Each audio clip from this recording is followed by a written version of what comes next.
जुड़ी हुई हैं, तो वो सब वहीं एक क्लिक पर सब चीजें देख सकते हैं। तो बहुत ज्यादा हाईटेक बनाया गया है। इसके अलावा सिक्योरिटी की लिहाज से भी बहुत ज्यादा वहाँ पे सुविधाएं दी गई हैं, जो पुराने संसद में इस तरह की सुविधाएं नहीं थी। अविनाश जी, निर्माण के लिए जो सामग्रियों का इस्तेमाल किया गया है वो अलग अलग जगह से आई हैं, जी चाहे वो बांस हो, पत्थर हो। अब जो पत्थर, ये निर्माण के लिए जो बलुआ पत्थर है वो राजस्थान के सरमथुरा से आया है। सागौन वुड की लकड़ी महाराष्ट्र के नागपुर से मंगवाई गई थी। और उत्तर प्रदेश के जो कारपेट है वो उत्तर प्रदेश के मिर्जापुर से आया था, जो कि बहुत फेमस है, वर्ल्ड लेवल पर बहुत चर्चा होती है इसकी। त्रिपुरा की राजधानी से बांस आया है, बांस से उसकी जो संसद की पूरी फ्लोरिंग की गई है। जी जी और जो स्टोन का पूरा काम है वो राजस्थान और राजनगर और उत्तर प्रदेश के जो कारीगर हैं उन लोगों ने पूरा किया था। ये तमाम अलग अलग जगह की पूरे जो कहा जाए कि हिंदुस्तान के हर राज्य से कहीं ना कहीं कोई चीज आई है और उसको शामिल किया गया है, चाहे वो संगमरमर हो या और दूसरी चीजें हो या बांस हो, ये सारी चीजें, कारपेट हो, हर राज्य से कुछ ना कुछ पहुंचा है। जो चीजें बहुत फेमस हैं, चर्चित हैं, कहीं वो सारी चीजों को संसद में स्थापित किया गया। तो वाकई तकनीक का भी बहुत अच्छा इस्तेमाल किया गया है। और वास्तुकला के अलावा और भी तमाम चीजें, वो एक बहुत बड़ी उपलब्धि और बहुत देखने लायक चीज है। और जब वहाँ जी। काम शुरू होगा तो वाकई जो सांसद बैठेंगे, सभी बैठेंगे, बैठने के लिए पर्याप्त सुविधाएं हैं, जगह मिलेगी, तो बहुत अच्छा महसूस होगा लोगों को। इन्हें कुल मिलाकर देखा जाए तो उमेश जी, पूरे भारत के दर्शन इस नए संसद भवन में देखने को मिल सकते हैं। हर क्षेत्र से, हर राज्य से, हर प्रांत से कुछ ना कुछ जो भी वहाँ की सभ्यता है, संस्कृति है, उसका समावेश कहीं ना कहीं देखने को मिलता है। लेकिन एक बात जो है गौर करने वाली है, आप भी इस बात को महसूस कर रहे होंगे उमेश जी, कि पुराना समय देखा जाए और अब का देखा जाए तो रिकॉर्ड समय में ये बनकर तैयार हुआ है, जबकि इस तरह के भव्य निर्माण और विशाल निर्माण बनने में और पूर्ण होने में दशकों लग जाते थे, ऐसा माना जाता है। लेकिन रिकॉर्ड समय में ये पूरा हुआ। और देश में जितना भी इस वक्त काम हो रहा है, चाहे इंफ्रास्ट्रक्चर के डेवलपमेंट का काम हो, विकास पथ पर देश को ले जाने की बातें हो, राम मंदिर का निर्माण हो, वो तमाम जो चीज़ें हैं जिनको देखकर लगा था कि ये शायद ये सपने कब साकार होंगे, नहीं होंगे, लेकिन रिकॉर्ड समय में जिस तरह से चीज़ें बनकर तैयार हो रही हैं हमारे देश में और आगे बढ़ रहा है देश, और विश्व के मानचित्र पर जिस तरह से हमारे देश का नाम बढ़ा है, ये अपने आप में अभूतपूर्व और अकल्पनीय सा लगता है। उमेश जी, क्या कहेंगे? जी हाँ, बिल्कुल आपने सही कहा। ये प्रधानमंत्री नरेंद्र मोदी ने ही इसका शिलान्यास किया था और प्रधानमंत्री नरेंद्र मोदी इसका उद्घाटन भी कर रहे हैं। और बिल्कुल जो समय सीमा तय की गई थी उस समय सीमा में ये बनकर तैयार हो गया है। नहीं तो आमतौर पर आपने भी देखा होगा, हम सभी ने देखा है कि बहुत सारे ऐसे प्रोजेक्ट हैं जिनका शिलान्यास हो जाता है, भूमि पूजन हो जाता है, लेकिन बरसों बरस पड़े रहते हैं। बल्कि कहा जाए कई मतलब दशक तक पड़े रहते हैं, उनका उद्घाटन नहीं होता है और वो हमेशा चर्चा में बने रहते हैं, लेकिन अस्तित्व में नहीं आ पाते। लेकिन जी ये एक बहुत बड़ी उपलब्धि है। प्रधानमंत्री नरेंद्र मोदी की एक बहुत बड़ी खासियत है, जी वो जब किसी काम को हाथ में लेते हैं तो उसको अंजाम तक पहुंचाने की पूरी व्यवस्था करते हैं और उस पर पूरा ध्यान देते हैं, उसकी मॉनिटरिंग करते हैं। चाहे वो न केवल लोकसभा की, ये संसद की बात करें, जी कोई दूसरे भी प्रोजेक्ट हो तो वो उसके लिए इसी तरह से काम करते हैं। और संसद के बारे में कहा जाए तो 5 अगस्त 2019 को सरकार से संसद के नए भवन के निर्माण के लिए आग्रह किया गया था। इसके बाद 10 दिसंबर 2020 को प्रधानमंत्री नरेंद्र मोदी ने संसद के नए भवन का शिलान्यास किया और आज प्रधानमंत्री नरेंद्र मोदी ने 2023 में इसका उद्घाटन भी कर दिया। तो वाकई ये एक बहुत कम समय में नई संसद अस्तित्व में आ गई और अगला जो संसद का सत्र है जी वो किसी नए भवन में आयोजित होगा। तो ये वाकई एक बहुत बड़ी उपलब्धि है कि बहुत कम समय में बनकर तैयार हो गया है। देश के सारे सांसदों को ये मिलेगा, संसद देश की जनता को समर्पित हो गया है ये संसद बन के। तो प्रधानमंत्री नरेंद्र मोदी ने बहुत बड़ी उपलब्धि देश को दी है। यानी कुल मिलाकर देखा जाए उमेश जी, तो ये किसी पार्टी की उपलब्धि नहीं है, ये देश को समर्पित संसद भवन है। और रहा सवाल जिस तरह से इसकी जब नींव रखी गई तब से लेकर आज तक, जब उद्घाटन तक हम देखें तो विरोधी जो हैं, जिनका दायित्व भी है एक तरह से कहना चाहिए कि रिवायतन उनका काम है कि हम विपक्ष में हैं तो विरोध करेंगे ही, तो वैसा विरोध भी हो रहा है। लेकिन ये बात कहीं ना कहीं उनके मन में भी होगी कि जो काम हुआ है, जिस नए संसद भवन की स्थापना हुई है, ये देश के लिए गौरव के पल हैं, गौरवान्वित करने वाले पल हैं निश्चित तौर पर। क्या कहेंगे? देखिए अविनाश जी, ये संसद अभी बनी है, अब इसके बाद कब नई संसद बनेगी या क्या होगा, किस आबादी के हिसाब से या सांसदों की संख्या के हिसाब से न जाने कब बनेगी। तो ये जो बहुत बड़ा अवसर था जिसमें शामिल होने का मौका था, जिससे वो वंचित रह गए बहिष्कार करके, ये वाकई इसको दुर्भाग्य कहा जाएगा, जिसमें उनको शिरकत करना थी, शामिल होना था, क्योंकि ऐसे अवसर नहीं आएंगे। ये बहुत बड़े, बहुत लंबे समय बाद आते हैं। आजादी के समय जो अभी पुरानी विधानसभा है उसमें, माफ कीजिएगा, पुरानी लोकसभा है उसमें शामिल होने का अवसर आया था, उसके बाद अब ये अवसर आया। इसके बाद न जाने कब आएगा, अवसर आएगा या नहीं आएगा, ये किसी को नहीं पता। लेकिन ये जो बहुत बड़ा अवसर आया था, वाकई इससे वो वंचित रह गए। विरोध अपनी जगह होता है अविनाश जी, लेकिन इस तरह का बहिष्कार उचित नहीं कहा जाएगा, क्योंकि संसद किसी पार्टी की नहीं है, किसी व्यक्ति की नहीं है ये देश की जनता की है, देश के सांसदों की है। वहां बैठकर काम होंगे, कानून बनेंगे, तो और उसमें सभी सांसद शिरकत करेंगे। अब इसके बाद जब संसद का सत्र चलेगा तब सभी सांसद, हर दल का सांसद शामिल होगा वहां पर, तब भी वो वहां जाएंगे, क्या उसका बहिष्कार करेंगे वो? तो ये अनुचित था उनका। लेकिन अब क्योंकि विपक्षी दल है, उनको विरोध करना है कहीं ना कहीं किसी चीज का, सत्ता पक्ष का, तो विरोध किया उन्होंने। चलिए, कुल मिलाकर ये लेकिन अभिमान के और गौरव के क्षण हैं। पूरे देशवासियों को इस पल का गवाह बनने का मौका मिला, और आज जो भी इस ऐतिहासिक घटना ही कहेंगे एक तरह से कि इसके साक्षी बने हैं, ये हम सबके लिए भी गौरव के पल हैं। देश को आज एक नया संसद भवन मिला है, और जिस तरह से वहाँ सेंगोल की स्थापना हुई, उमेश जी, जिस तरह से प्रधानमंत्री नरेंद्र मोदी ने दंडवत कर प्रणाम करके सेंगोल को वहाँ पे स्थापित किया, तो निश्चित तौर पर ये समझा जाए कि इस नए भवन में जो कानून बनेंगे, जो चर्चा होगी, हमारे देश के जनहित के जो फैसले लिए जाएंगे, वो देश की तरक्की को और देश को पूरे विश्व पटल पर एक नए आयाम देने का काम करेंगे। उमेश जी। जी हाँ, बिल्कुल। उम्मीद तो यही की जा रही है कि नई संसद में सुचारू रूप से काम हो, ज्यादा से ज्यादा चर्चाएं हो, जिससे देश के नागरिकों का भला हो, उनके लिए हित के कुछ कानून ऐसे बने जिससे उनको लाभ हो। और देखिए, काम तो होगा, काम तो पहले भी पुरानी भी लोकसभा में हो रहा था, लेकिन और अच्छे से, शांति से हो। हालांकि इसकी संभावना कमी नजर आ रही है, क्योंकि जिस तरह से विपक्षी दल फिलहाल मौजूदा स्थिति में विरोध कर रहे हैं और माहौल दिखा रहे हैं। पहले भी देखा कि पिछले सत्रों में उन्होंने किस तरह के हंगामे किए, कार्रवाई नहीं चलने दी।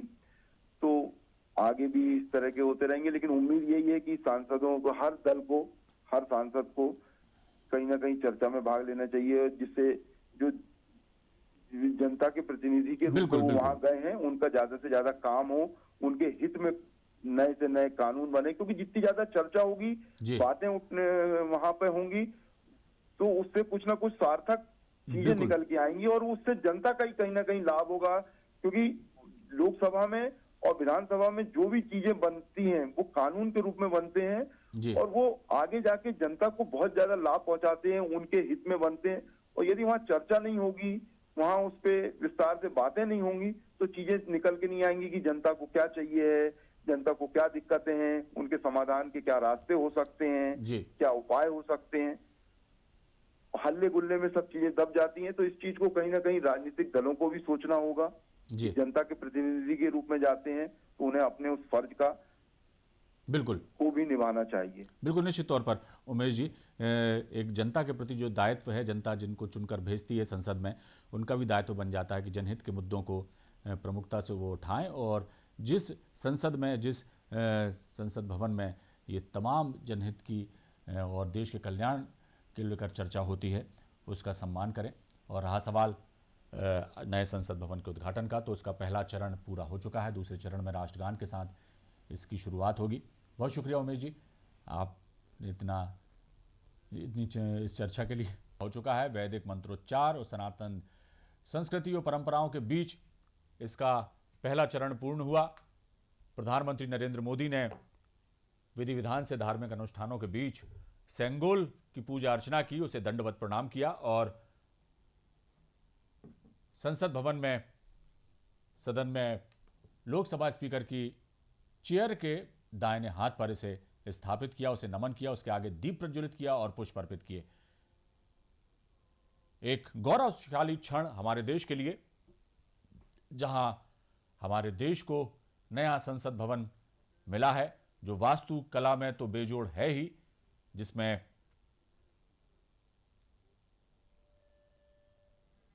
कला संस्कृति के साथ आधुनिकता की झलक भी साफ दिखाई देती। दीपक विजयवर्गीय बीजेपी नेता हैं, वो हमारे साथ जुड़े हुए। दीपक जी, आपका बहुत स्वागत। सुन पा रहे हैं आप? जी, सुन पा रहा हूँ। इन ऐतिहासिक पलों को किस तरह से शब्द देंगे आप? जी देखिए, आज देश के लिए ऐतिहासिक क्षण है और देश को नया संसद भवन मिला है। जी खास बात यह है कि जो हमारा पुराना संसद भवन है जी वो असल में ब्रिटिश जरूरतों के हिसाब से तैयार हुआ था और उस समय जो ब्रिटिश जो लेजिस्लेटिव असेंबली बनाई थी, उन्होंने संसद के पूर्ववर्ती जो उसका वर्जन था उसकी जरूरतों के हिसाब से बना था। लेकिन पिछले 7 दशक से ज्यादा समय में भारतीय संसद ने लोकतंत्र को मजबूत बनाया है। आज एक नए युग का सूत्रपात हो रहा है और भारत को वैश्विक शक्ति बनने के लिए जी भारतीय जनता की जो आकांक्षाएं हैं वो इस नए भवन से, ये नए दौर की आकांक्षाएं पूरी होंगी। भारत आने वाले दशकों में जल्द ही दुनिया की सबसे बड़ी शक्ति बनेगा, दुनिया की सबसे बड़ी आर्थिक ताकत बनेगा। भारत में समृद्धि सब और चरण छूमेगी, ऐसी हमें आशा की जानी चाहिए। और खास बात यह है कि सेंगोल के जरिए सारे राष्ट्र को एक मैसेज है कि बहुत सारी ऐसी चीजें जो 1947 में कॉलोनियल जो ब्रिटिश थे उनकी जो लेगेसी थी जी उसको फॉलो कर लिया था तत्कालीन सरकार ने, तो उससे उभर के एक स्वतंत्र चेता हिंदुस्तान जी जो अपने हजारों साल पुरानी परंपराओं को लेकर आगे बढ़ेगा और इसको राष्ट्रीय पुनरुत्थान का नया दौर भी कह सकते हैं। तो निश्चित तौर पर ये आने वाले वर्षों में, आने वाले दशकों में भारत को बहुत ज्यादा समृद्ध बनाएगी ये संसद, ऐसी हम आशा करते हैं। दीपक जी, लेकिन जिस तरह से प्रधानमंत्री नरेंद्र मोदी ने, आपने भी देखा होगा उन तस्वीरों में कि सेंगोल की विधि विधान से पूजा अर्चना हुई और प्रधानमंत्री नरेंद्र मोदी ने उसे दंडवत प्रणाम करके, इस राजदंड को कहा जाए तो, सदन में स्थापित किया। किस तरह से देखेंगे? जी देखिए, ऐसा है कि राज्य व्यवस्था में राज्य शासन करने वाले आते हैं जाते हैं जी लेकिन मुख्य बात यह है कि शासन कोई भी करे, कोई भी तरह की पद्धति हो, लेकिन उसमें नैतिक सत्ता सबसे ऊपर होना चाहिए। राजा की सत्ता या प्रधानमंत्री की सत्ता या राष्ट्रपति की सत्ता या किसी भी तरह की सत्ता सेकेंडरी है। सबसे पहले धर्म की और नैतिकता की सत्ता है कि जो भी शासन करे वो सत्य के लिए शासन करे, जो भी शासन करे अच्छाई के लिए शासन करे। क्योंकि तो सेंगोल जो है वो भारतीय परंपरा में कई हजार वर्षों से उसी का प्रतीक है कि कोई भी शासक हो उससे ऊपर राजदंड है और राजदंड किसी भी तरह की सत्ता से ऊपर प्रिवेल करता है और नैतिक सत्ता का प्रतीक है। अभी बहुत सारी परंपराओं की चर्चा नहीं हुई है, लेकिन सेंगोल को समर्पित करने से पहले जब कोई नया शासक शासन में आता है तो जो पुरोहित थे, धार्मिक पुरोहित, वो एक वनस्पति की छड़ी से नए शासक की पीठ पर छड़ मारते थे कि ये राजदंड है, सेंगोल के प्रतीक करके कि धर्म आपके ऊपर है, अगर आप कोई भी गलती करोगे तो धर्म आपको दंडित करेगा। ये भारत की परंपरा है जिसमें शासन की सुप्रीमेसी से ऊपर नैतिकता की सुप्रीमी को स्थापित माना गया है और सेंगोल उसी दिशा में, मैं समझता हूँ, भारतीय पुनरुत्थान का, भारत में नैतिकता की जो पुनरुत्थान होना चाहिए राजनीति में, उसका एक बहुत बड़ा कदम है। सारा देश इस आने वाले समय को एक नए युग के रूप में देख रहा है। जी हेलो जी, आप सुन पा रहे हैं मुझे? हाँ जी जी जी, मोटे तौर पर ही देख लें तो नई ज़रूरतों को लेकर देश के जो, जिस तरह से देश की आबादी बढ़ रही है, जिस तरह से देश विकसित हो रहा है, देश में तमाम नित नए नवाचार हो रहे हैं, उसको देखते हुए एक नए विजन के साथ इस नए संसद भवन की स्थापना की गई, इसका निर्माण किया गया निश्चित तौर पर, लेकिन विरोधी जो है उनका उनका जो विरोधी हैं तो अब विरोध करना ही है, ये बात जो है वो कहीं ना कहीं जो है सियासी गलियारों में चर्चा में आम तो है, लेकिन कितना इसको सही मानते हैं जी आप? देखिए, पहली बात तो ये, जैसा मैंने पहले कहा, ये जो नया संसद भवन है ये कॉलोनियल इरा से उबर कर भारत के राष्ट्रीय पुनरुत्थान का समय है और एक स्वतंत्र चेता हिंदुस्तान किस तरह से होना चाहिए उसके लिए संसद भवन बना है। दूसरी बात यह है कि जो नई संसद आने वाले हमारे दशकों की जरूरतें हैं, आज जो हमारी संसद की सदस्य संख्या है वो आज से 50, 60, 70 साल पहले की जरूरतों के हिसाब से थी। तो आने वाले समय में 1926 में नया पुनर्सिमन होना है या जो भी कदम आने वाली संसद उठाएगी तो सदस्यों की संख्या बढ़ सकती है, उस हिसाब से जगह बढ़ी है। दूसरी बात है सिटिंग अरेंजमेंट जो संसद के भीतर था, कुर्सियां बहुत कंजेस्टेड थी।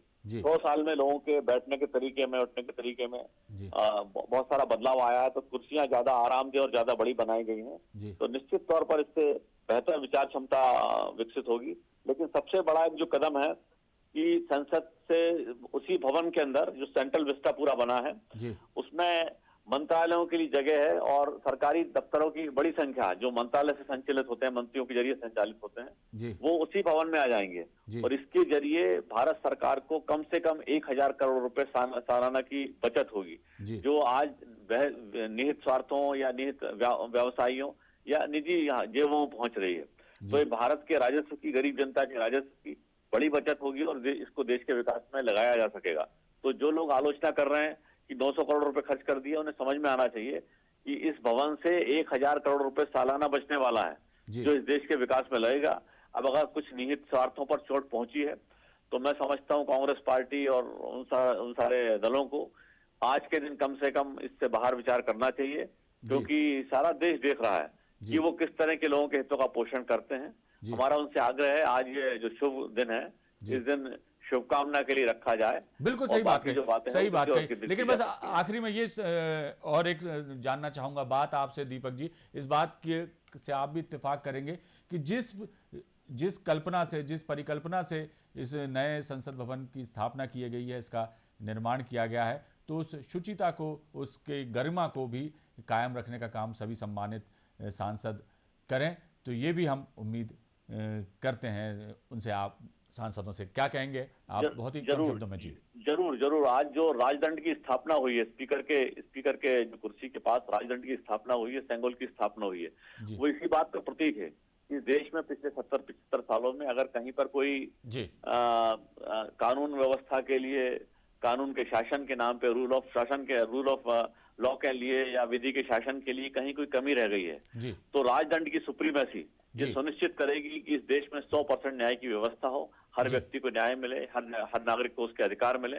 और नहीं तो राजदंड कि कोई भी व्यक्ति बैठे सरकार में, कोई भी व्यक्ति बैठे स्पीकर की कुर्सी पे, कोई व्यक्ति बैठे न्यायपालिका में, लेकिन राजदंड इस बात का प्रतीक है कि सबको न्याय मिलेगा। जी बिल्कुल, बहुत शुक्रिया दीपक जी, आप हमारे साथ जुड़े और आपने इतनी जानकारी दी। ऋषि पांडे जी हमारे एग्जीक्यूटिव एडिटर हमारे साथ जुड़े हुए। ऋषि जी, ऐतिहासिक पल हैं, जिस तरह से सेंगोल को दंडवत प्रणाम किया प्रधानमंत्री नरेंद्र मोदी ने, और जिस तरह से वैदिक मंत्रोच्चार और सनातन परंपराओं के साथ ये राजदंड, जिसे सेंगोल कहा गया है, वो स्थापित हुआ है। देश में के इतिहास में एक नया अध्याय जुड़ा है। किस तरह से देखते हैं? जी ऋषि जी, सुन पा रहे हैं आप मुझे? ऋषि जी, आप सुन पा रहे हैं मुझे?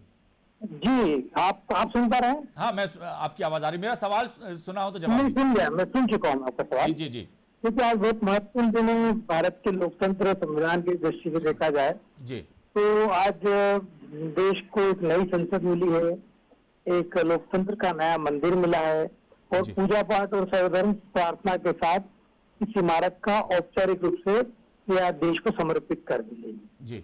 उम्मीद जताई जा रही कि संसद का जो अगला सत्र है नई संसद में ही आयोजित होगा जी। और पुरानी इमारत जो 1927 से अस्तित्व में थी वो उसको खाली कर दिया जाएगा। उसके लिए भी प्लान बन रहा है जी कि उस भवन का क्या होगा। सांसदों के लिए ऑफिस खुलने की चर्चा भी है जी।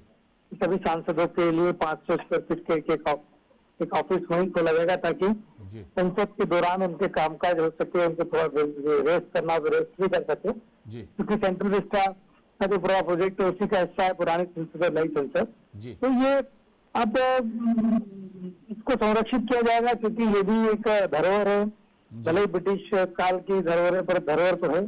जी तो इसका उपयोग किया जाएगा। यहाँ पे विभिन्न मंत्रालयों के भी कामकाज शुरू हो सकते हैं। जी। अभी पर ये सारी चीजें भविष्य के गर्भ में है कि क्या होना है क्या नहीं होना है, जी। लेकिन महत्वपूर्ण ये है कि तमाम विरोधों और एक पूरी बहस चली देश में पिछले हफ्ते 10 दिन से यही चल रही है जी। कि परंपराओं का निर्वहन नहीं हो रहा है जी। और संवैधानिक प्रमुख के पद पर जो राष्ट्रपति हैं उनको संसद का लोकार्पण करना चाहिए, जी। जबकि प्रधानमंत्री इसको कर रहे हैं। एक तरीके से जी वो गनमैन शो वाले आरोप भी विपक्ष ने लगाए। जी प्रमुख विपक्षी पार्टियां मसलन कांग्रेस, तृणमूल कांग्रेस, जनता दल यू जी जैसी तो कई सारी पार्टियां, समाजवादी पार्टी जी। इससे बहिष्कार कर गई। जी हालांकि यदि वो लोग भी आज होते तो आज के कार्यक्रम की गरिमा जी। कुछ और होती है। जैसा कि उन्होंने टेलीविजन चैनलों के माध्यम से देखा जी तो लाइव कास्ट में बताया कि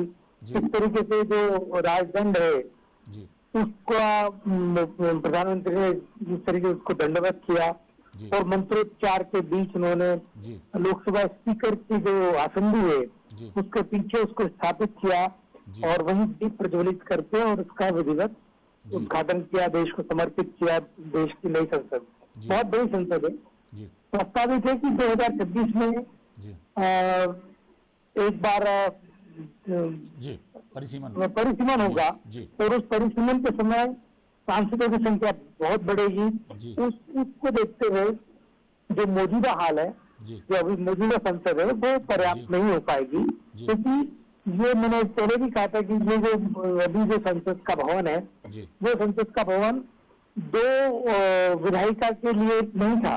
जी 2 विधायी भवन संचालित नहीं हो सकते थे, जी लोकसभा और राज्यसभा, क्योंकि जब संयुक्त सत्र होता है तब जी। दोनों के सब सारे जब राष्ट्रपति का अभिभाषण में जब संयुक्त सत्र होता है जी तो अब जब नया परिसीमन के बाद जब सीट बढ़ जाएगी तो ये भवन छोटा हो जाएगा। जी उसको दृष्टिगत रखते हुए जी। आने वाले 50-100 सालों की जो आवश्यकता है उसको दृष्टिगत रखते हुए जी इसको ऐसा डिजाइन किया गया और रिकॉर्ड समय के अंदर इसका निर्माण हुआ है। जी। भूमि पूजन से शिलान्यास के बीच का जो अवधि है जी वो 3 साल के करीब है। और आज आपने देखा होगा कि किस तरह प्रधानमंत्री ने जी जो श्रमिक थे उनका भी सम्मान किया।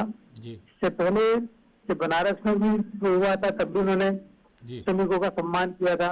जी। तो श्रम का सम्मान का भी को भी महत्व मिला है आज के दिन जी और देश को तो एक नया संसद मिल गया है।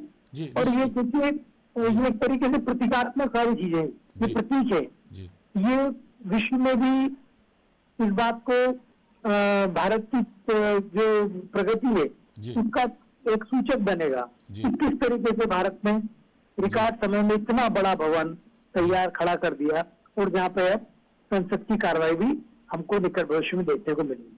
ये ताज़ा जानकारी हमारे पास है ऋषि जी, उसके हिसाब से तकरीबन 1000 से ज़्यादा सांसदों के बैठने की जगह वहाँ पर बनाई गई है और तमाम जो सुख सुविधाएं हैं आधुनिक